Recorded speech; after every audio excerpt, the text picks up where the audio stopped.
What was that? That was embarrassing. Thursday Night Football in front of the world, and the Philadelphia Eagles do that. They look like that. That was one of the most embarrassing losses that the Philadelphia Eagles have had in recent memory.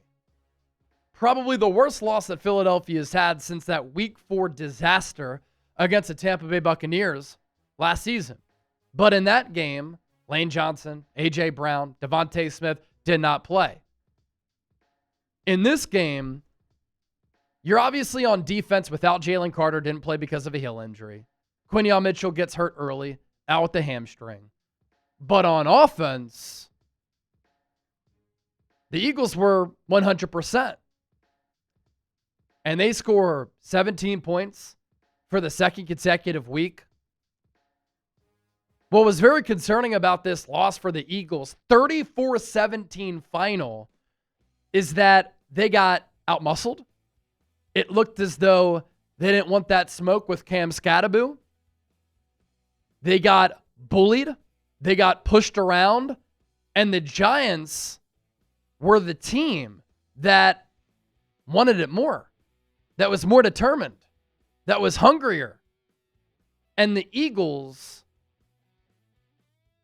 were soft in this game. The Eagles looked like they wanted to go back home, travel down I-95 South and head back to Philadelphia. The Eagles weren't on the same playing field as the New York Giants tonight. And you know what Giants team we're talking about, right? We're talking about a Giants team where the head coach and the GM are on the hot seat. We're talking about a Giants team that last week went up 14-3 against the winless New Orleans Saints, then got outscored 23-0 the rest of the game and turned it over 5 times. We're talking about a Giants team that should never, in any world, beat the Philadelphia Eagles. And the Giants don't just win this game. They completely throttled Philadelphia. They completely dominated the Eagles. And they dragged them up and down the field from start to finish. This is a rebuilding Giants team against an Eagles team that is supposed to have Super Bowl aspirations. And the Eagles get embarrassed in that fashion? This is Philadelphia Eagles now. My name is Chase Sr. Clearly, I am not happy. A lot of you are not happy. And it is time to sound the alarm bells. You might look at this as glass half full and say, Eagles are still 4-2. I'm looking at it in this manner. The offense still can't put together a full 4 quarters. We are 6 weeks into the year. They have absolutely no identity. This Eagles defense got pushed around. Now they have injuries to some of their marquee players. And we don't know who this football team is 6 weeks into the year. This team is a far cry from what we saw last year. This was the time last season where the Eagles found their groove, found their footing, established an identity, and went on that unbelievable run, which resulted in bringing home another Lombardi trophy. And now, this Eagles team has no answers. Right now, this Eagles team looks completely, utterly lost. This was a listless loss for Philadelphia. This was a game where the Eagles did not look inspired. And for Nick Sirianni, he's not a scheme guy. This team is supposed to be buttoned up. This team is supposed to pride itself on fundamentals, hustle, heart.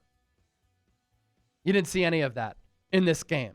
In fact, you saw the complete opposite. And what's unfortunate, where does this team go from here? There are a lot of changes that need to be made. There are a lot of question marks with this football team. And I tweeted this out, and I'm wondering, did Howie Roseman fail this version of the Eagles? Obviously, we know the talent is there. This team was constructed to compete for a Super Bowl in 2025. Yet Howie Roseman didn't really approach the offseason in that way with the early returns of what we're seeing. The Eagles could have brought back Isaiah Rodgers, didn't. Cornerback 2 has been a huge weakness all year. Adoree Jackson and Kelee Ringo were horrible in this game. The Eagles could have afforded Mekhi Becton. He signs with the Chargers on a 2-year, $20 million deal. Eagles could have paid him that. He would have been happy to return to Philadelphia on that contract. Isaiah Rodgers signed for $5-6 million with Minnesota. He's playing great, and he's a starter for the Vikings. Eagles could have used him on this team. He would have been the best starter opposite of Quinyon Mitchell for the outside corner job, with keeping Cooper DeJean on the inside. Howie Roseman did not address the edge rusher spot after letting Josh Sweat go. The Eagles have had very little production from the edge rusher spot. Their leading sack producer at edge is Zadarius Smith, who has a sack and a half, who's old, over the hill, and has been okay as a rotational player, but you need more pass rush production outside of him. And at the edge rusher spot, you really haven't gotten it. I always hated the trade of C.J. Gardner-Johnson. Howie Roseman traded him for a player who's not even on the team. Funny enough, Kenyon Green and C.J. are both on the Ravens practice squad. But you think about what C.J. brings the Eagles, right? And what he brought Philadelphia in his 2 seasons with the Birds when they made it to the Super Bowls in both those years. Heart, fire, fight, swagger, juice. You watch this game tonight, weren't the Eagles missing all of that? And it's to the point now where Kevin Patullo ain't it. I have been willing to give him time. I have been patient with Kevin Patullo. But this offense, the last 2 games, has gone into the witness protection program. Nowhere to be found. And with what the Eagles are doing on offense, over the course of a game, they become so easy to defend. You can read and predict everything that they are doing. And when this offensive line does protect, which hasn't been consistent all year because this offensive line hasn't been great. Wish Mekhi Becton was still here. Nobody's open downfield. Look at what the Eagles have done in the second half of the last 3 games. Fumble, interception, 3 and out, punt, 3 and out, 3 and out, 3 and out, 3 and out, punt, touchdown, 3 and out, 3 and out, 3 and out, touchdown, punt, 3 and out. That is a lack of adjustments. That is the lack of play call sequencing. That's a lack of having a feel for being a play caller. But what are you going to do? What is the answer? Scott Loeffler taking over from quarterback's coach to becoming offensive coordinator? I know he has some play calling experience. Bowling Green did some nice things offensively last year, but that's the answer? You can very rarely, in season, because it screams panic, go outside of the building to bring in an offensive coordinator. And who do you go after? John Gruden? You want to bring him in off the street? There aren't good OCs who are just hanging out right now looking for a job who can help to turn this offense around. When, by the way, next week, you have to go into Minnesota, one of the hardest places to play, and you have to go up against Brian Flores, one of the best defensive coordinators in football. This is not trending in a good direction. Yeah, the Eagles might be 4-2. Come 2 Sundays from now, they might be 4-3, having lost 3 games in a row, and this is the first time that they have lost consecutive games since 2023. It did not happen at all last year. And in 2023, that was when they lost the regular season finale against the Giants. A.J. Brown got hurt in that game. And then they lost the wild card round against Tampa Bay. This isn't good, ladies and gentlemen. And this could spoil and spiral very quickly. Eagles have talent. They have great leaders. Sometimes you need something like this to happen for a turnaround to spark. But they got punched in the chin tonight, and they did not respond. And every week that the Eagles play, it is going to be the other team's Super Bowl. They are going to get the opposition's best shot. They got the Giants' best shot tonight, and they got shellacked by 17 points. And this is the biggest Giants win in quite some time. This was supposed to be the get-right game for the Eagles. This was supposed to be the game that got the offense back on track. Yet, here we are after another Eagles game, and we still have the same questions. Going into tonight, the Eagles were 15-3 against the Giants in their last 18 ball games. And they lose in this manner.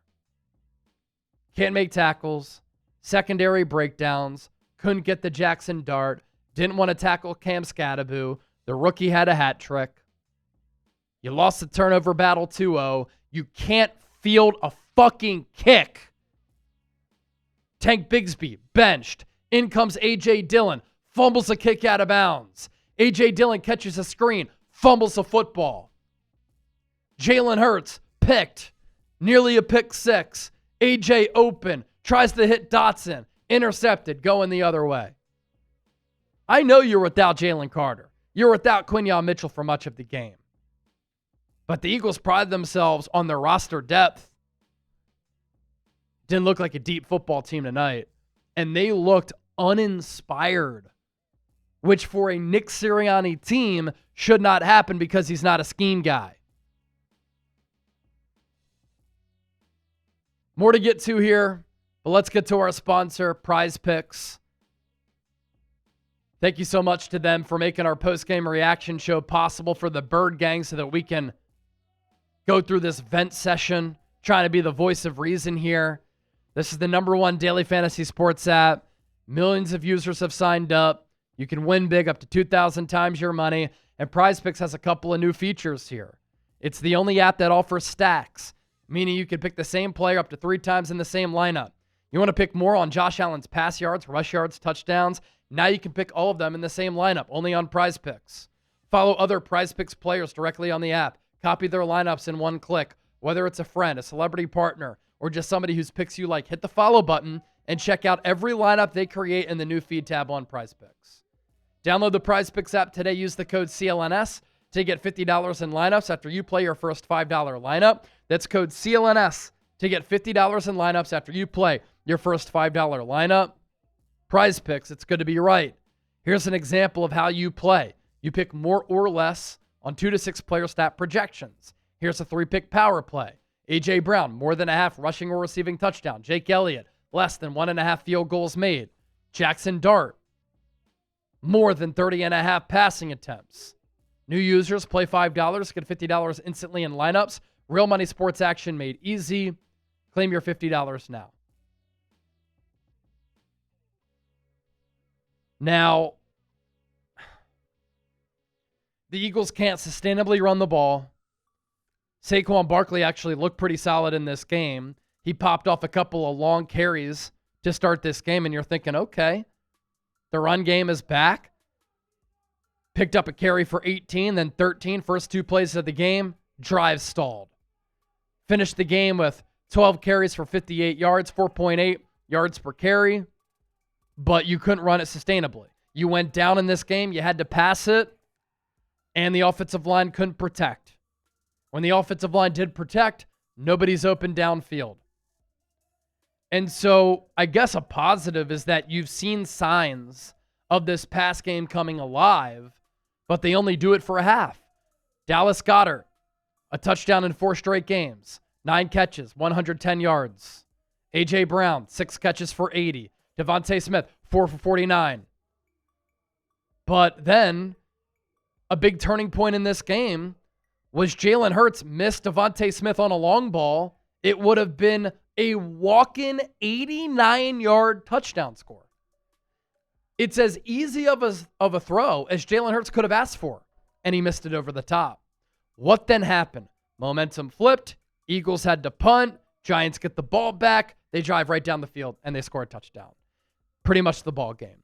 Then on a last-ditch effort to try to come back in this game, Eagles are driving. They get inside the red area.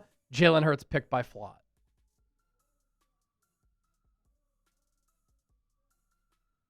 Another concern with this Eagles offense, third down efficiency. They were awful on third downs against the Denver Broncos last week, awful on third downs in this game. And defensively, they couldn't get stops. They couldn't get off the field on third downs. The Giants, led by a rookie quarterback, 11 of 16 on third downs. The Eagles, 1 of 9. That's bad scheme. That's bad coaching. That's bad play calling. All continuous issues this year.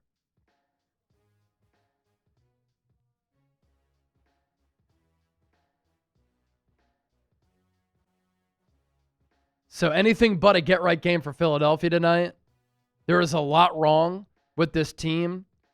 The Giants ran for 172 yards on the Eagles' defense. The Eagles have gotten roughed up on the ground defensively all season long. And it has been a long time since we have seen a bad Eagles performance like that. Embarrassing. Embarrassing. And what a rough stretch for Philadelphia sports fans. We watched the Philadelphia Phillies, in the midst of that Eagles defeat, lose in one of the more heartbreaking ways imaginable. Orion Kirkering, what the hell are you doing? Bases loaded. Throws home instead of throwing the first. Overthrew JT Realmuto. Series over. Season over for the Phillies. And you're thinking, Eagles are going to help us out. Nope. They have that type of performance where there wasn't even a heartbeat for Philadelphia in that game.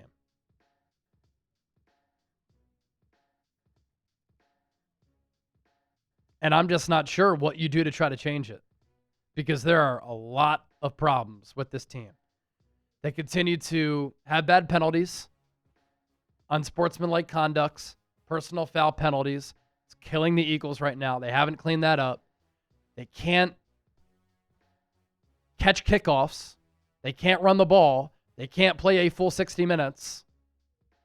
The defense can't get off the field on third downs. They can't get after the quarterback. They can't stop the run. This loss, best way to put it, a complete and utter collective failure for the Eagles. And it should never happen against a team like that with one of the worst wide receiver rooms in football that last week got crushed by the New Orleans Saints, who are winless going into that game. This Eagles team needs a complete and total reset right now. They look worn down. They look tired, physically, emotionally, and spiritually. And they kept saying it's a new year. Last year was last year. They look like they're feeling the effects of last year. And they look like a burnout ball club. Your one-word reaction to this loss against the Giants, for me, easy. Embarrassing. That's my one-word reaction.